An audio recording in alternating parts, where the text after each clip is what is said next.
اصحاب محمد حق کے ولی بو بکر عمر عثمان و علی۔ آج کا ہمارا عنوان بہت اہم ہے۔ آج کے ہم جو سوالات کرنے جا رہے ہیں بہت اہم ہیں۔ آج ہم دو معزز شخصیات پر بات کرنے والے ہیں کہ انجینئر مرزا ان کے بارے میں کیسی کیسی باتیں کرتا ہے۔ ان کے معاملے میں ہم انجینئر سے سوال کریں گے۔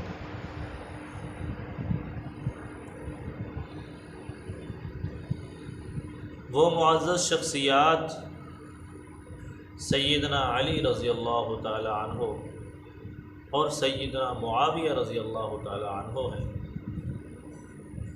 آج ہم ان پہ بات کریں گے۔ انجینئر مرزا کہتا ہے کہ میں امت کے سامنے وہ احادیث لے کر آؤں گا جن میں سیدنا علی رضی اللہ تعالی عنہ پہ نعوذ باللہ لعن طعن کی جاتی تھی، حکماً کی جاتی تھی۔ اور دوسری طرف انجینئر مرزا کہتا ہے کہ لیکن ہمیں ان پر طعن و تشنیع کرنے کی اجازت نہیں ہے۔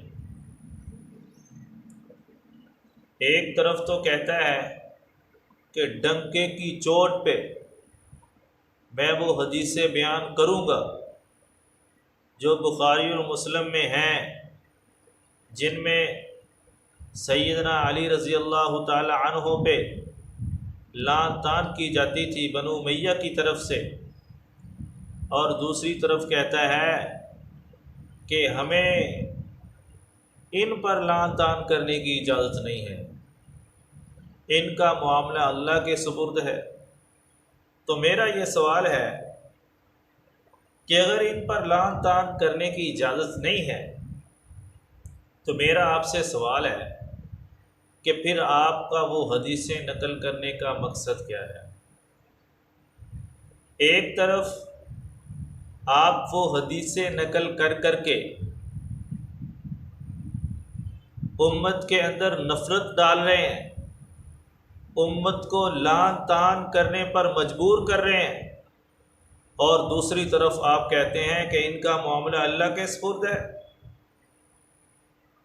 یہ کیسی بات ہے کہ ایک طرف تو امت مسلمہ کے اندر ایسی حدیثیں لا کر اور ان کے غلط مطلب بیان کر کے آپ امت مسلمہ میں فساد مچا رہے ہیں، اور دوسری طرف امت مسلمہ کو یہ سبق دے رہے ہیں کہ ہمیں ان پر طعن و تشنیع کرنے کی اجازت نہیں ہے۔ تو میرا سوال ہے پھر آپ ایسی حدیثیں نقل ہی کیوں کرتے ہیں؟ آپ کا یہ حدیثیں بیان کرنے کا مقصد کیا ہے؟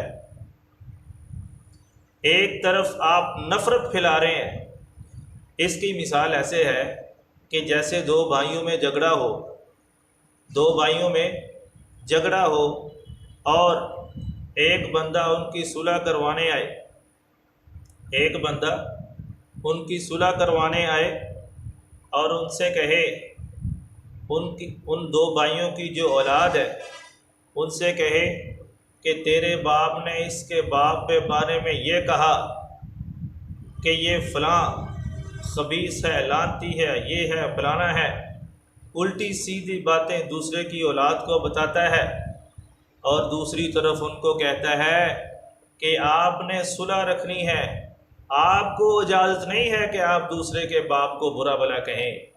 یہ کیسا لاجک ہے؟ اس سے پتہ چلتا ہے کہ انجینئر مرزا کا مقصد صرف اور صرف امت کے اندر فساد برپا کرنا ہے، اس کے علاوہ کوئی اور مقصد نہیں ہو سکتا۔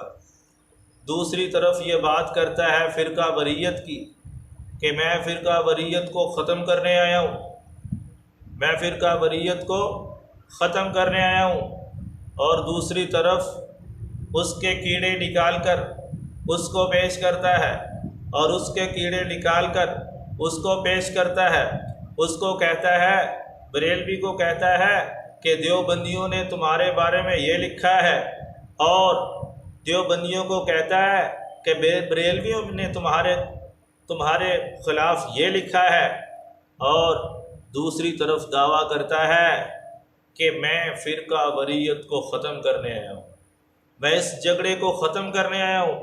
یہ کیسا لوجک ہے؟ ایک طرف تو فرقہ وریت کو ہوا دے کر آپس میں نفرتیں پھیلائی جا رہی ہیں، اور دوسری طرف یہ کہا جا رہا ہے کہ میں امت کے اندر آپس میں میل پیدا کرنے آیا ہوں، فرقہ وریت کو ختم کرنے آیا ہوں۔ کیسا لوجک ہے؟ اس لیے کہتا ہوں کہ یہ بندہ صرف اور صرف امت کے اندر فساد برپا کرنے آیا۔